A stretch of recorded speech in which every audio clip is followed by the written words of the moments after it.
Warm welcome to everyone that is joining us tonight for our episode of Hot Topics. This is our third week, and over the next coming weeks, we're going to have guests join us. But even more exciting, we're going to be unpacking different forms of privilege. So we just want to encourage everyone to please join us on this journey. And to be quite honest, one of the things we've picked up is that it's a journey where, even though we might have different views around certain issues, we might be struggling with the whole idea of belonging to a group that holds privilege.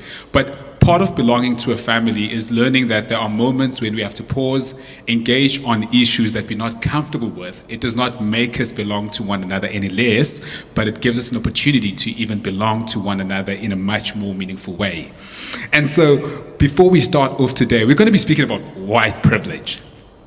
And we're just going to throw out a definition, a textbook definition, but we're then going to throw it out to everyone that is here to introduce themselves and then tell us what their experience of privilege has been. So many of us who know the term white privilege would probably relate it to Peggy McIntosh's PhD thesis, where she speaks about it being an invisible package of unearned advantage and society being structured in a way to benefit people who are born into a particular group by accident of birth. Rebecca. Yeah, it's so good to be with everyone tonight. We're so excited to have all our guests, and I'm just going to speak just very quickly, and then we just want to go around, and maybe you can introduce yourselves, because many people don't know you, and just speak about yourselves and how you landed up here, and I think your experience on this topic. So I read this a definition this morning, actually. Why people receive benefits slash privileges because of an unjust society. A society that is geared towards white people. And actually read a quote the other day that said, we're sorry that society isn't designed with black people in mind. So the society is designed with the end goal of white people getting far in life and not caring about how they got there. And I was saying the other day to Cloney, I really believe that I've gotten to where I am because at the expense of black people in life. My family, my mom's parents, my dad's parents, as far back as it goes, have benefited from, first of all, apartheid regime, and just from at the expense of black people. So I've definitely experienced extreme white privilege growing up. So that's been, want to maybe go around. Hello, my name is Nopi, and I am a psychology student at Stellenbosch University. And I think Stellenbosch University is significant in terms of me explaining my experiences of white privilege and so forth. I do want to say thank you for the platform. I do appreciate it. So basically, maybe just a quick examples of how I see white privilege is when I think of myself as a black individual, as a black woman, I think of myself as constantly having to navigate my blackness because I find myself in spaces which constantly point out that blackness is not the standard, that whiteness is the standard. And that's your small examples from walking into a high school that is majority white kids and every single day remembering that you're black once again because you don't reach the standard of whiteness, being told that you can't be a prefect at a school because black women are too sassy, stepping into a space such as Stellenbosch University. And I read something that says it's not even that you are black, it's that you feel black, because you step into those spaces which constantly remind you, once again, that blackness is not the standard. So when I think of white privilege, I think of it as whiteness, being the standard in society that was obviously socially constructed at the expense of black people who then have to navigate their blackness in a society which was never built for them, nor made for them. Hey everyone, I'm Greg. I actually work at Grace Point as the worship music director, and I've been on the stage many times, but this is a different opportunity. I just want to first of all say thank you to everyone for the opportunity to engage in conversations, and I actually called myself out the other day because I had a tough couple of days, and I didn't feel very good, from a just like emotional perspective a couple of days ago, and I sent a message to both of you guys saying that I'm going to have to pull out of the conversation because like I'm not doing so great. I've had a tough couple of days, and I really did have a tough couple of days. But the truth is, behind that excuse, which was, you know, my truth in that moment was a voice saying like,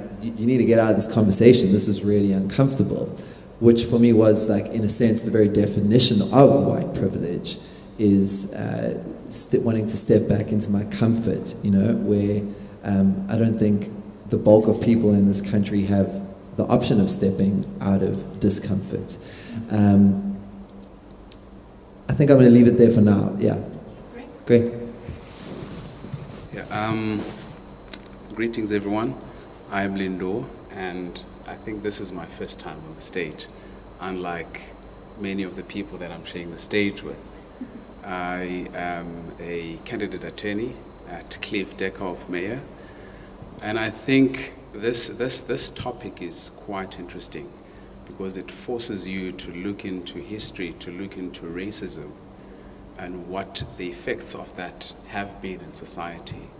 And if you look at the system of racism itself, you would probably say that privilege is a sister of racism because it is as a result of an injustice that happened in the past.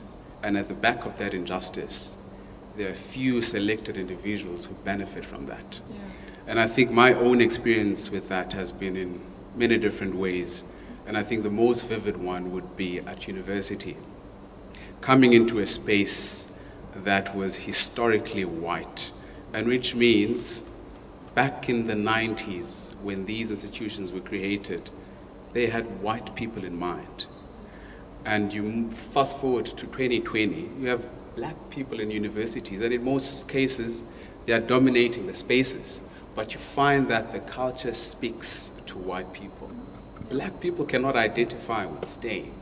Black people cannot identify with roads. So that in itself is oppressive. And as a result of that culture, you have white people who would assault black people in a form of the Shimla Park protest. I'm not sure if many of you have heard about that. But it's a result of this system that makes them believe that they are superior to blacks. And those are the results and the effects of racism and the baby of racism, which I call privilege. You know, it manifests in different forms and in different shapes. And I think for now, I'll leave it at that, with that just context.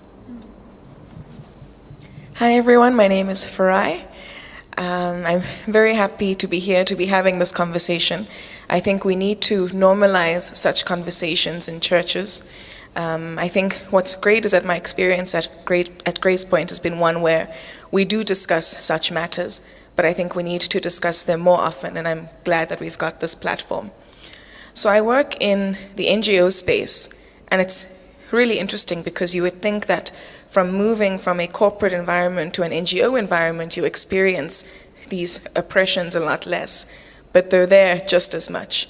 And I'll just share two examples of how I've experienced white privilege in the NGO space. The first is that for people of color who are high up in the NGO space, you must have a master's minimum, a PhD at best. But your white colleagues have a basic BSc, a basic engineering degree. But we have to have the master's and the PhD to be on the same level.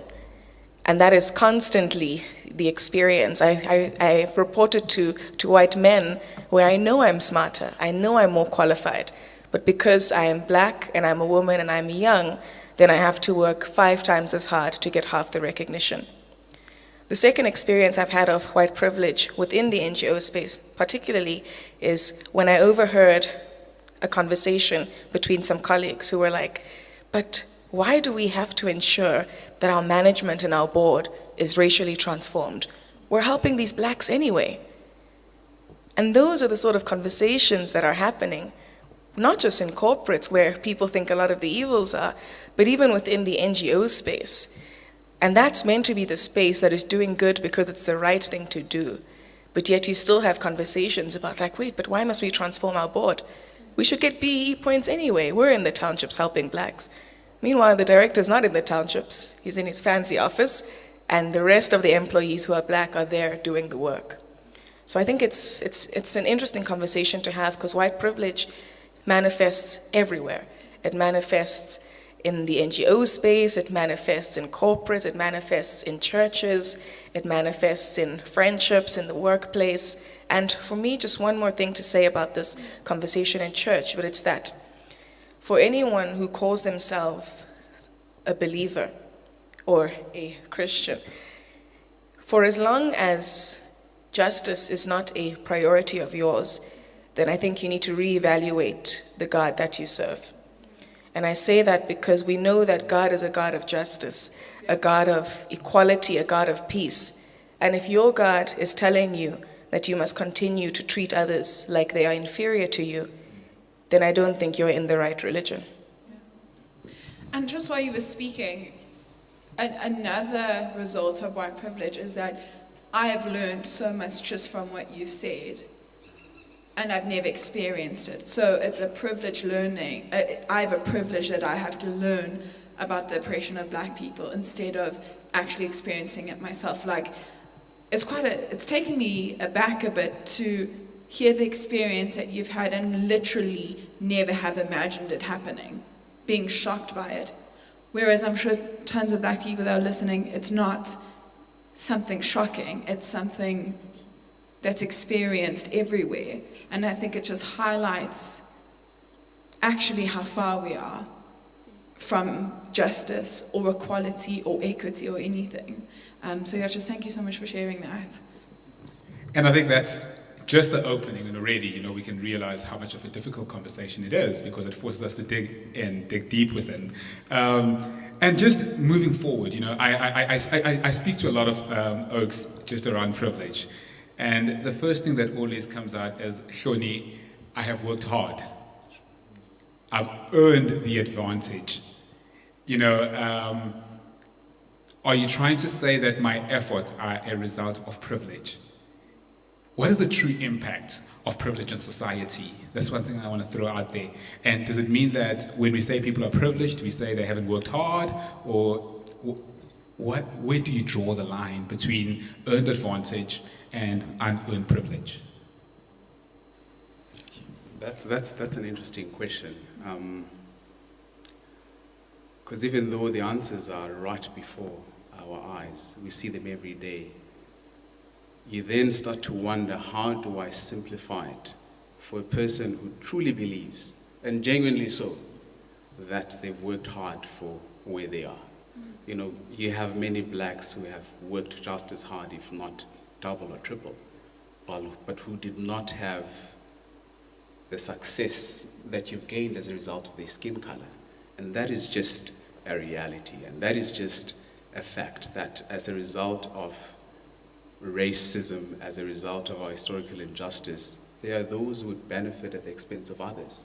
And I'll make you a simple example of how society is constructed and why it's easier for white people and harder for black people in corporate and in many different spaces that we have already touched upon. In 2017, I was doing my master's in Cape Town. I lived in Wynberg, next to a taxi rank and next to a train station.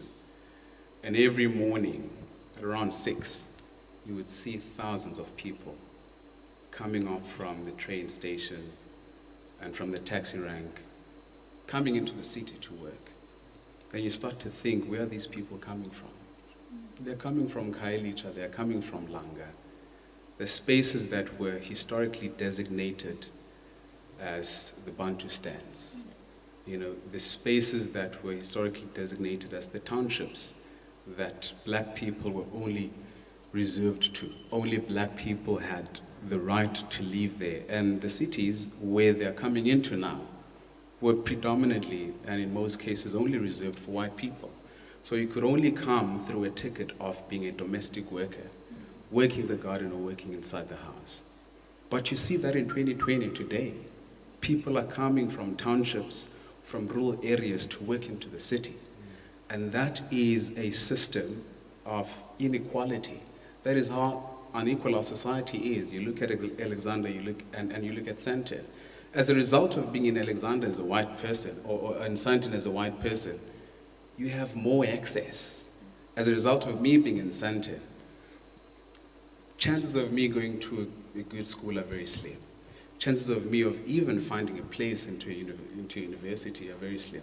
And then finding a job in Sandton, very, very slim compared to you, who has access to those spaces, who has parents who probably hold very prominent positions within different companies in that specific space.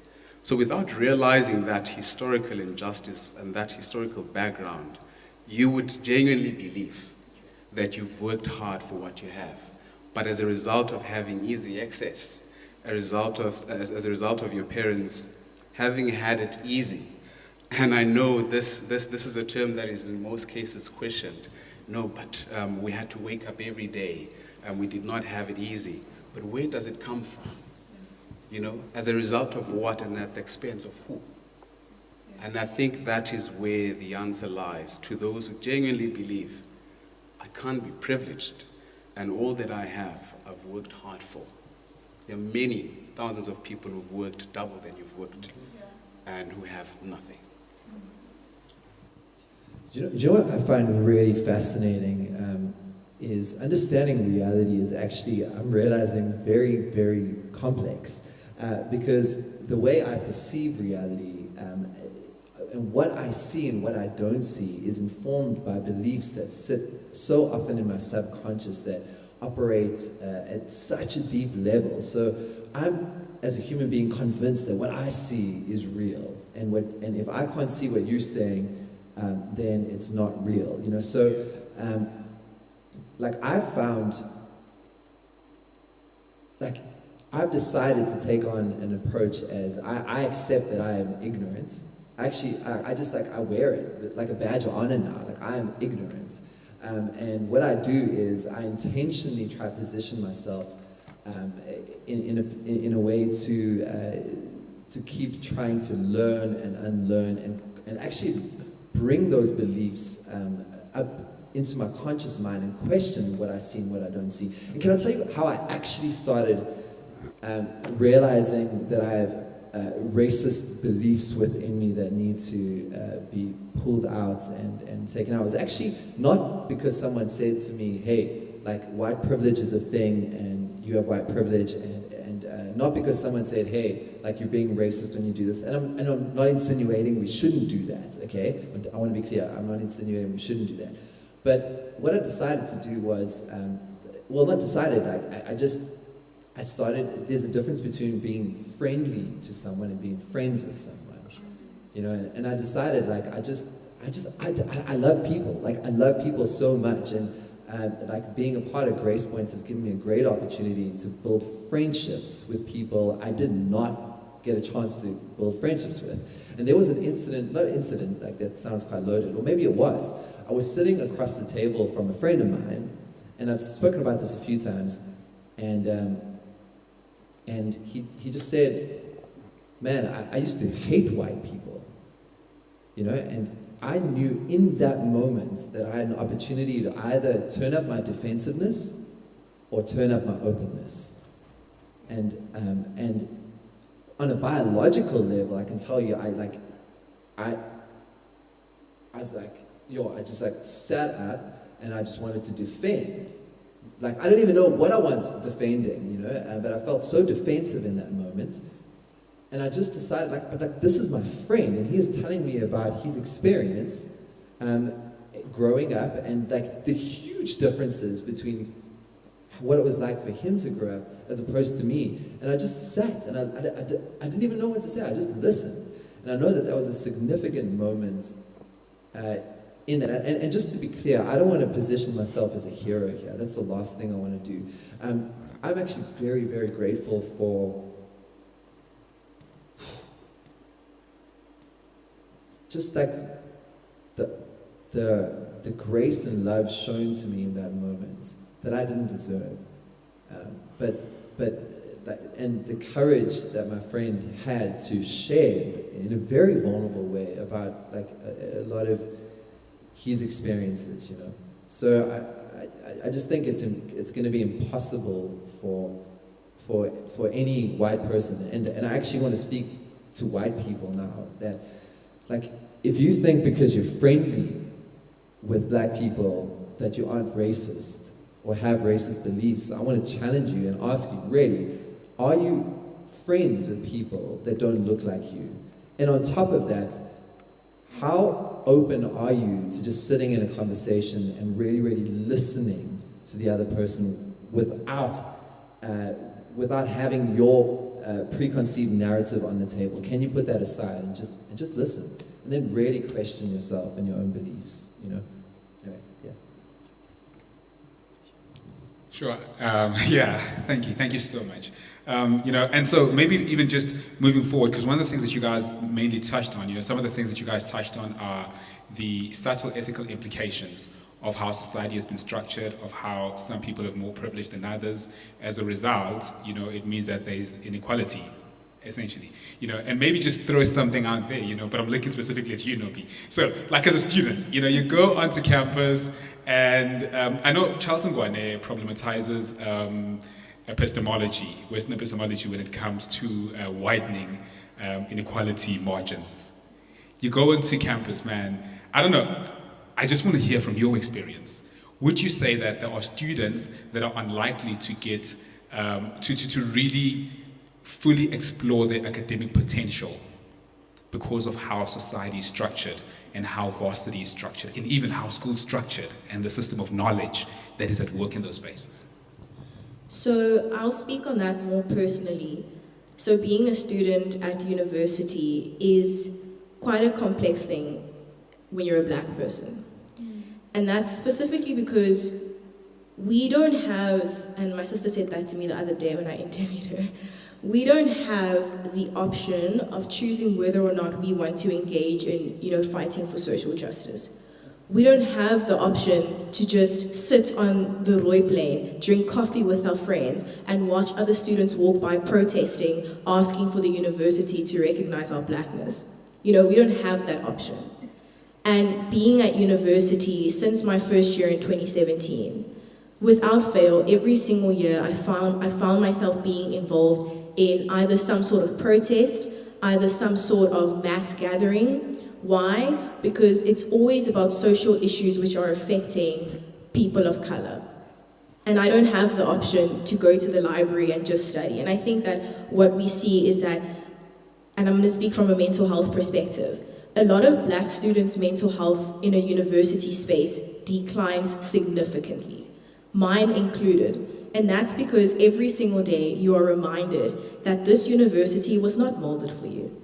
This university was molded, you know, for white, and, you know, in my university's context, for white Afrikaans people to flourish. It was never a space which was created for black students to enter into it and feel as if, you know, they belong. And that really affects your mental health, but specifically it affects your way of like being. It affects the way you view yourself and your identity as a person. And that's where you see like so many people's holistic well-being in a university space declines, because every single day we're fighting about something, asking for something, trying to navigate our blackness in this context that's so incredibly anti-black. And you know, your marks tend to drop sometimes because I don't have time to study for the test because I need to go to this protest and ask, you know, management or whatever to please respect me as an individual. You know, and I mean, if we look at it from a high school perspective as well, I mean, right now you're seeing a lot of the Black Students Matter happening, where students are finally speaking out about, you know, the experiences that they've had in schools, you know, that have really damaged them as persons, as people. And, you know, when you read those stories, you begin to see how, you know, schools and universities serve as breeding grounds for racist behavior, but also perpetuate white privilege immensely. And I mean, just to quickly share a story, when I was in grade 9, we had to do a creative writing assignment for English. So you could write about anything. And I remember writing about how I didn't want to be black anymore.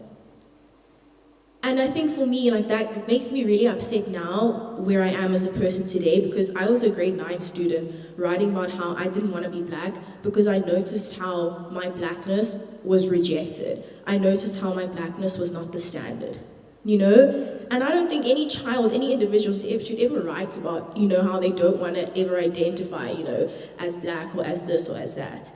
And, you know, I handed in my paper, and the teacher, who was white at the time, marked it, told me, fix your grammar. That was it. And that was literally a black student crying out for help, saying, look at me, like, please see me. And that's when you have to ask yourself, you know, people have this mentality of, no, black students are lazy, or no, black students just don't want to work hard. And that's not the case. We work very, very hard. But we have to acknowledge the fact that, you know, we're living within a structure, specifically referring to university now, that was not made for us. And every single day is a constant fight to try and make people and the space understand that we deserve to occupy the space. And I think that that's also what people don't understand. And specifically, it's like the psychological effects of, like, every single day you're navigating your blackness and you're trying to prove to the world why your humanity is of value. And that's something no one should ever have to do. Yeah.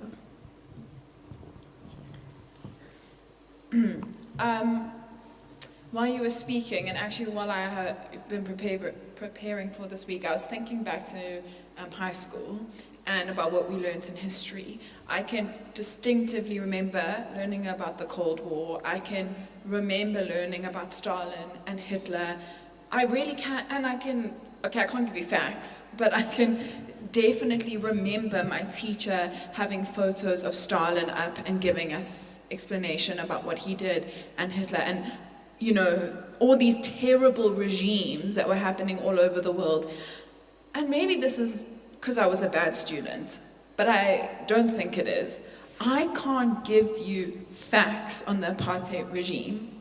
I can't sit here and say, I specifically remember my white history teacher explaining the extent of the apartheid to me. I took history from grade 9, that was my choice subject. So in 4 years,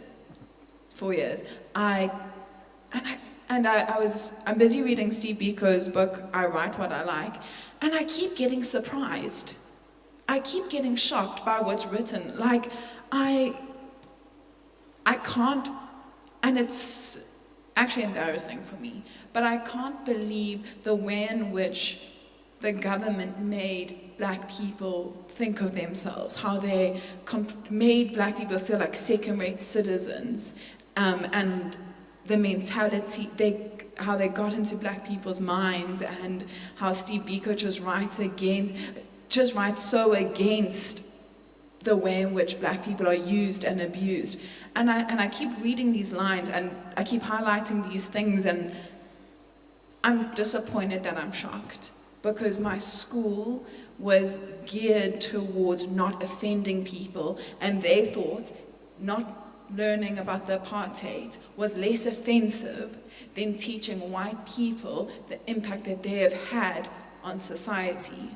We had a conversation a few months ago with someone, and they speak about the apartheid as those days.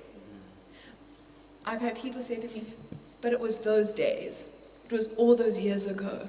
And I want to shake people and be like, I'm 25. I was born, what is it, the freedom year? There we go, there's it. But I'm not. Because the shackles of apartheid are still here today. And it's showing in universities. I went to Tux. It's showing at Tux. It's showing in places, and it's not even creeping out. It's not these small little moments where it's like, oh, that was a bit racist. It's more often than not, there's someone that says something that is completely racist, and we're shocked. But the truth is that the apartheid wasn't all those years ago, back in their day. You know, and I think that shows in our history departments, in our schools, in our universities, that I don't know anything about the apartheid from my schooling years. but I can tell you about the Cold War. No, absolutely, man. I think Farai mentioned something very important when we started off.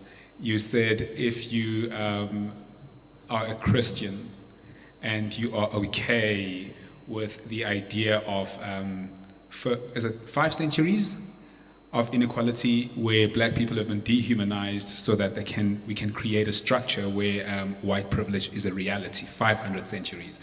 500 years plus. You said then you need to really go back and check. Do you want to unpack that? Because I really want to take us to a place where we say, okay, cool, there's someone watching at home right now who says, I genuinely struggle with racism. Okay. I think to answer that, we can unpack it in different ways. The first, I think, is for us to revisit the definition that was given about white privilege, right? And that is where you are able to experience different benefits as a result of your race and an unequal society. And I think the first thing we need to recognize today is that for any person that is watching and saying white privilege doesn't exist, it does. And I'll just give you a few examples now and then link it back to Christianity and religion and belief. White privilege is when you go for a job interview, knowing that the contact to arrange the interview for you has already got that job secured. White privilege is going to a braai and saying, yo guys, I'm unemployed. And someone being like, don't worry, but I've got you. White privilege is applying for university because you can. Because that 100 Rand, 200 Rand application fee means nothing for you. Because it's expected, it's the norm. Your brother went to university, your cousin went to university, your parents went to university, so you are expected to go as well. White privilege is walking into Edgar's and not being followed around with the suspicion that you're going to steal something. White privilege is walking out and not having your bag checked. And I've said it to security guards before. Why did you not check that woman's bag, but you're checking my bag? I'm like, no ma'am, it's the protocol. But then your protocol is racist. White privilege it manifests itself everywhere. It's having a job while having a basic degree, yet you work with black people who have 3 master's degrees. White privilege is knowing that you don't even have to study further. You're going to be CEO of your dad's company really, really soon. White privilege is your first job is a manager level, but my first job is basic entry level, where I still have to prove myself.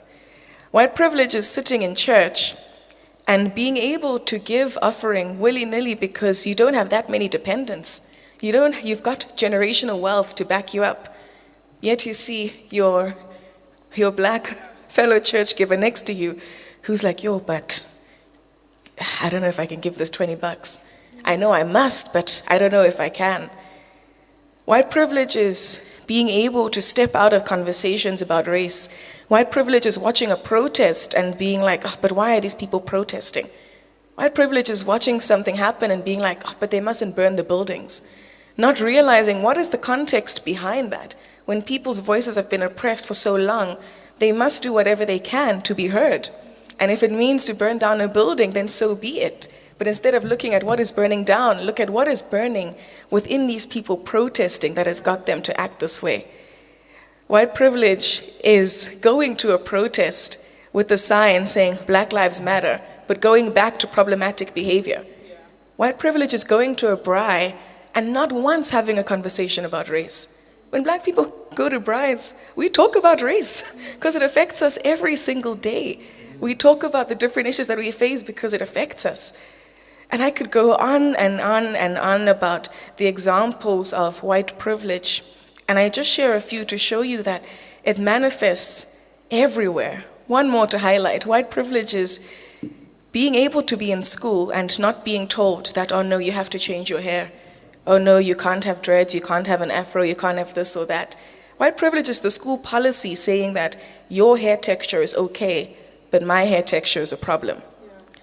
And we see that everywhere. We see white privilege manifest itself in every single space. And so to bring it back to religion, and rather the word belief, for myself personally, I have grappled a lot with Christianity and privilege and race. And it was exacerbated by my experience at Stellenbosch, where your churches had a fundamental role in advancing racism on black people. The NG Kerk is renowned for the role that they had. Just recently, they were like, okay, LGBT is fine.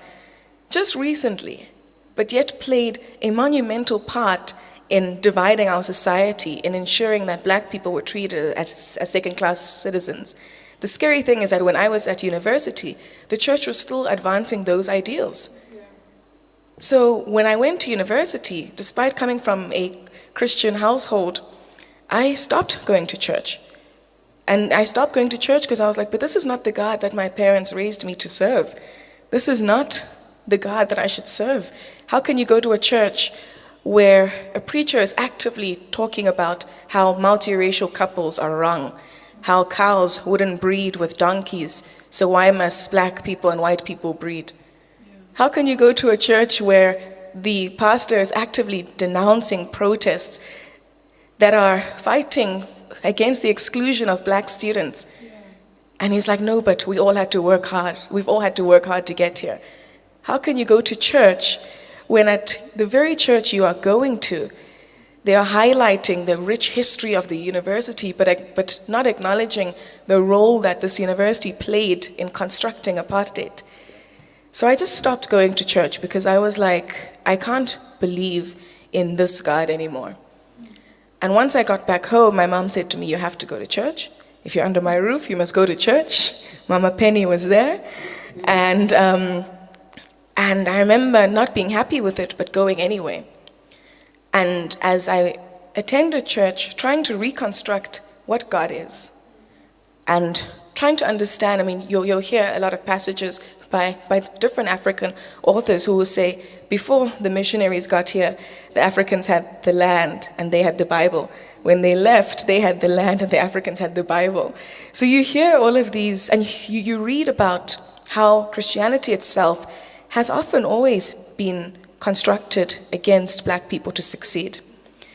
But as I've done my own introspections, I try to look into, who is God? What is God? And for me, God is a God of love. I like to say, she is a God of mercy, a God of equality, a God of humanity. Now, if that is who God is, and that is the God that I accept, when I come to church, I should be able to engage with different people. We were able to see each other as human beings. We're able to acknowledge one another's struggles, to understand one another.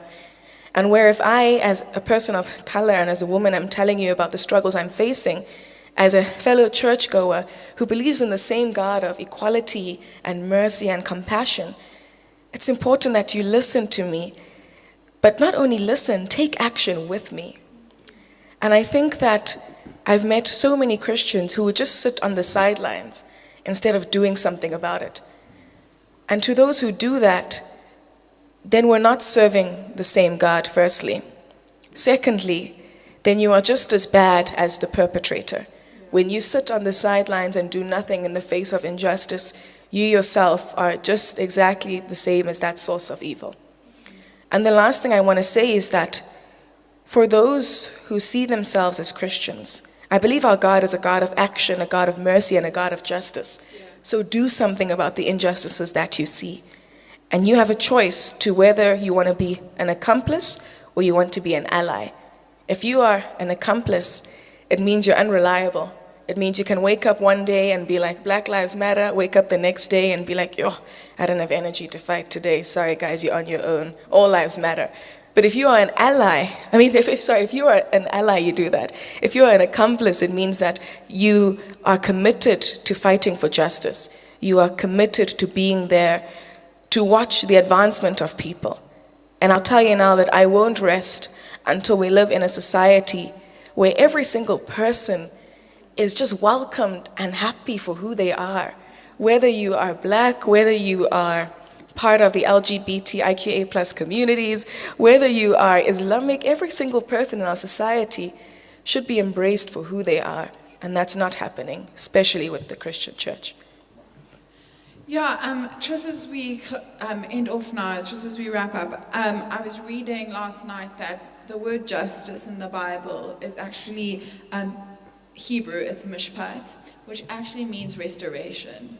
So justice isn't just going around and saying, as a white person, saying Black Lives Matter, and that's it for me. It's actually restoration. It's actually acknowledging that I have been part of the problem, and not just saying subconsciously, but I think consciously I've also been part of the problem. And it's being able to go out and say, God isn't the God of just uncover the fact that Black Lives Matter, but leave it there. But God actually seeks out vulnerable and oppressed people. That's what we're encouraged to do. And not as a white savior, but to seek out the oppressed and vulnerable people and not just shine a light on it, but bring restorative justice to that situation. And I think the word restoration can scare people because I know that people have expressed this with me, that well, if we say Black Lives Matter, what does that mean for white people? I'm scared. We have no right to be scared. We have nothing to be scared about. Because we're not, the movement isn't moving towards revenge, which it really could. But actually it's moving towards justice, and the justice of Black people, and not at the... anyway, I just wanted to say that actually justice in the Bible is restorative, and God wants us to restore the communities that have been oppressed. But yeah, so Hloni, do you want to just... Look, I think just before we close, just a minute, does anyone have anything to say? We don't want to censor anyone. Yeah. Do you have anything to say on the topic just before we move on? I do. If I believe that everyone is made in the image of God, then and God is infinite. He's the beginning and the end, you know. And I believe that everyone's made in the image of God. If I think of myself superior to you, right? If I think of you, if I treat you as being less than me, right? Then, like, first of all, that is actually a statement against God. First and foremost, actually. And then if I'm saying I am made in the image of God, then, like, what am I saying?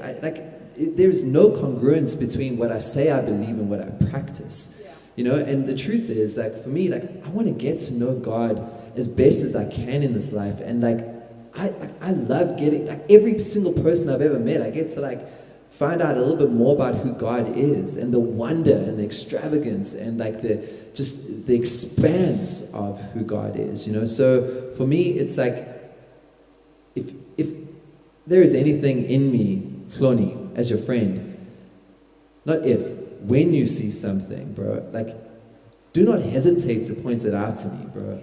It is my responsibility, not your responsibility. But if there is anything in me that in any way resembles anything that positions me superior or makes me feel like I'm more special or whatever, dude, you just tell me, bro. Straight up. I think from my side, it's just to just close off by saying, you know, if one wonders whether or not they're privileged, and I think we should then ask ourselves this question: what are we most afraid of happening in society as white people?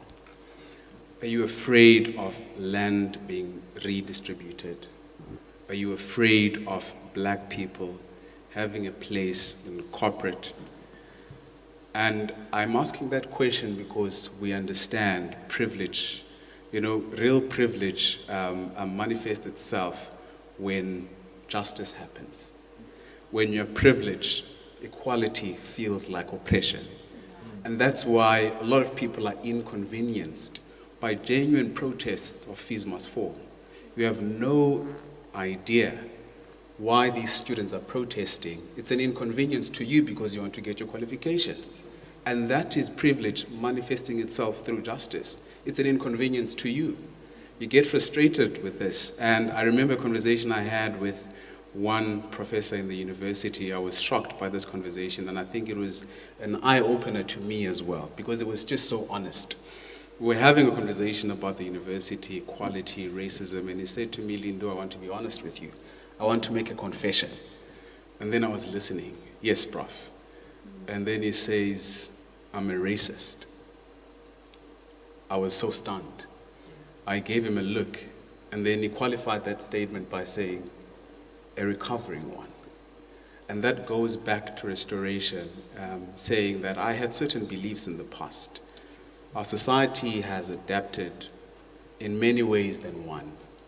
I no longer hold those beliefs, but sometimes I find myself having certain thoughts that I have to call myself out of.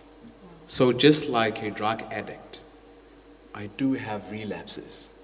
But the difference with him is that he admits it. He's a recovering racist. And it goes back to that concept of justice and restoration, recognizing the fundamental being that you are as a human being and what society has taught you, what you have been in the past as a result of certain historical events, and certain thoughts that may still linger with you as a result of the past. And realizing then the importance of recognizing that and moving away from that. Because if you cannot recognize that you are a recovering racist or you are privileged as a result of certain events, you can't address that. No one can address a problem that they do not know. So I'd like to close with that. Thank you so much for that, And so as we close up this segment of Hot Topics today, reading a devotion yesterday, one of the things Richard Rohr speaks about, he says, part of us confessing the things that we struggle with when it comes to inequality is learning to sit still, quietly in the middle of the protest and hear those voices. Learning to not always have an opinion, a counter opinion, but learning to sit still in the middle of those protests with the marginalized and hearing that voice, hearing their cries, hearing what is it that brings them to this place. And so that's exactly what we're going to do in our second segment of Hot Topics today. We're going to sit still at the feet of a guest who's going to tell us what her experiences have been in spaces where white privilege has prevailed. Thank you so much. Please do grab a cup of coffee if you'd like to, but whatever you do, this is one moment that you do not want to miss. And thank you to everyone that's joined us today. We hope that this is not the last time you guys are here. Okay, thank you so much, and we'll see you for our Hot Topics Bible, not Bible study anymore, but for our Hot Topics discussion on Tuesday.